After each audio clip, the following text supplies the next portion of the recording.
नमस्कार, मैं चंदन कुमार और आप देख रहे हैं अंगवानी।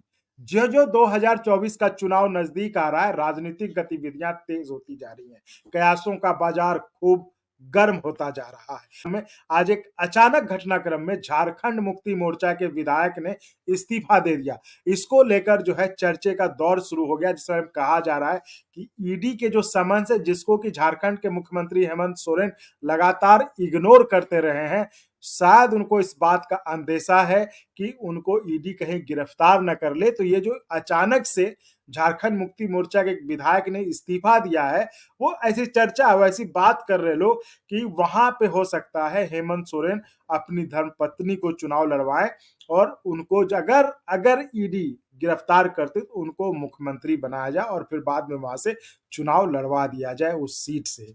तो दूसरा दूसरा सीन जो है वो दिल्ली में है। अरविंद केजरीवाल भी बार बार ईडी के समन आ रहे हैं, लेकिन वो इसको इग्नोर कर रहे हैं। तो वहां भी चर्चा खूब तेज है कि ईडी हो सकता है कार्रवाई करे, खासकर जिस तरह से सत्येंद्र जैन, उसके बाद मनीष सिसोदिया, उसका संजय सिंह, सबको सब जेल में है।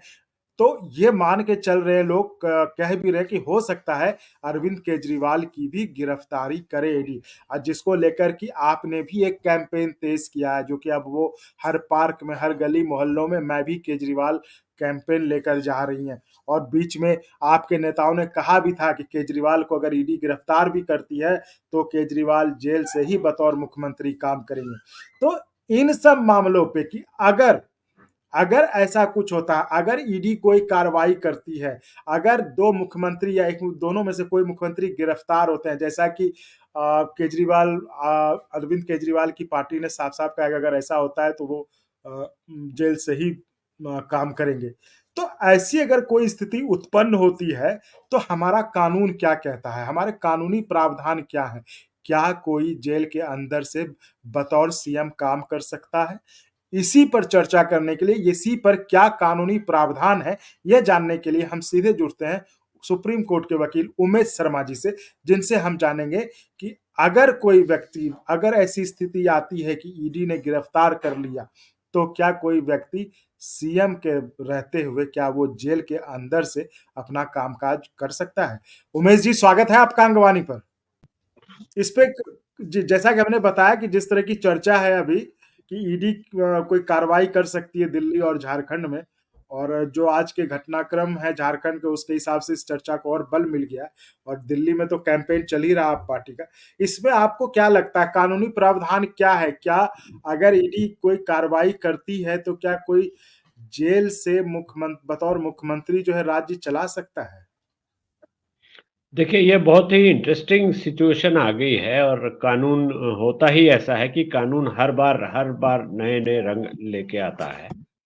ऐसा कोई कानूनी प्रावधान नहीं है कि जेल से कोई मुख्यमंत्री को सरकार को नहीं चला सकता और ना ही ऐसा कोई प्रावधान है कि जेल से मुख्यमंत्री सरकार को कैसे चला सकता है। इसको लेके कभी हमारे कानून बनाने वालों को या जिन्होंने भी कानून बनाया, उनको ये चीज़ कभी दिमाग में आई नहीं होगी कि इसको लेके भी कोई कानून बनाएँ। लेकिन इसके साथ-साथ ये राजनीतिक शुचिता या मोरालिटी या जो नैतिकता का सवाल है या राजनीति का सवाल है, वो सब सवाल हैं, लेकिन कानूनी अड़चन कोई नहीं दिखाई देती है। हाँ, उसके प्रैक्टिकल एस्पेक्ट है। जैसे जेल में कोई मुख्यमंत्री हैं या मान लीजिए मुख्यमंत्री साहब वहाँ पर अपनी कैबिनेट की मीटिंग करना चाहते हैं, तो उनको जेल के मैनुअल के हिसाब से उनको मिलने का समय, उनका मिलने का दिन निर्धारित रहेगा और जेल में मिलने वाले अंदर जेल में कमरे में जाकर नहीं बैठते हैं। वहाँ पर एक ग्रिड जैसा, जाल जैसा बना होता है, जहाँ पर कि जाकर आप मिलेंगे। तो अगर आप चूँकि आप जेल के कैदी हैं, तो आप कैबिनेट की मीटिंग करना चाहें, उसके लिए मंत्रियों को अंदर आना पड़े, बैठना पड़े, तो ये जो हमारे भारत के जो दूसरे कैदी हैं, जो भारत के संविधान में अनुच्छेद 14 है, समानता का अधिकार, तो दूसरे कैदियों का अधिकार भी हनन होगा, क्योंकि वो उन कैदियों के मिलने वाले लोग जो हैं, वो जाल के बाहर से मिलते हैं और चूँकि आप भी विचाराधीन कैदी हैं, लेकिन आप मुख्यमंत्री हैं, तो आपके लिए लोग अंदर आकर मिले या कैबिनेट की बैठक हो, ये आर्टिकल 14 का सीधा-सीधा वायलेशन मुझे दिखाई देता है प्राइमा फेसाई। इसके अलावा बहुत सारी बातें हैं। जेल में अंदर जाने के लिए जो मिनिस्टर होंगे, कैबिनेट मिनिस्टर होंगे, उनको परमिशन कैसे मिलेगी, कौन देगा? जेल मैनुअल एकदम डिफाइंड करता है, मीटिंग डेज डिफाइंड है, मीटिंग के आवर्स डिफाइंड है, और कौन कितने वक़्त कितने लोग आ सकते हैं, ये भी डिफाइंड है। तो उस दशा में कैबिनेट मिनिस्टर्स की मीटिंग करना थोड़ा-सा मुश्किल हो जाएगा।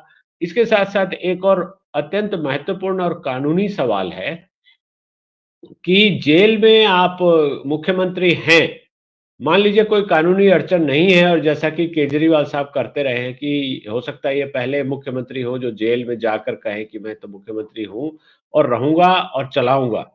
तो वैसी दशा में इनके हस्ताक्षर, जो जेल के अंदर के जो हस्ताक्षर होते हैं, वो कानूनी रूप से मान्य नहीं होते हैं।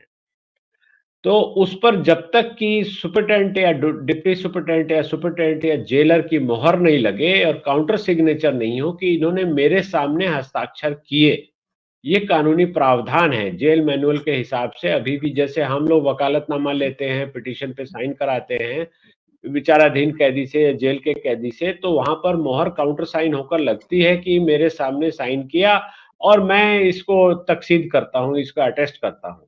तो वैसी दशा में क्या सरकारी फाइल पर, दिल्ली सरकार की फाइल पर, या मान लीजिए झारखंड के मुख्यमंत्री रहते हैं, तो क्या उस सरकारी फाइल पर जेल सुपरिटेंडेंट की मोहर लगना लगना क्या जायज़ है? सरकारी रूल्स के हिसाब से तो नहीं जायज़ है, क्योंकि उस पर सिर्फ़ सरकारी आदमी जो उस विभाग से संबंधित हो, जो कैबिनेट में कोई अथॉरिटी रखता हो, वही साइन कर सकता है। तो जेल सुपरिटेंडेंट तो काउंटर सिग्नेचर करेंगे।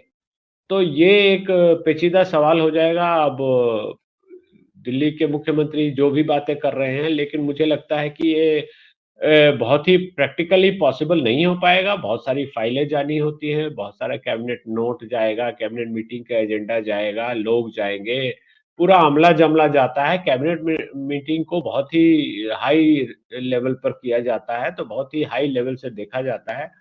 तो वैसी दशा में मुझे नहीं लगता कि ये फ़ीज़िबल या प्रैक्टिकल कहीं से है। अगर वो ज़िद बना के करते हैं तो कर सकते हैं। अरविंद केजरीवाल हमेशा से कुछ न कुछ नई-नई चीज़ें करते आए हैं, तो हो सकता है कि भारत की जनता को ये भी देखने को मिल जाए। देखते हैं क्या होगा।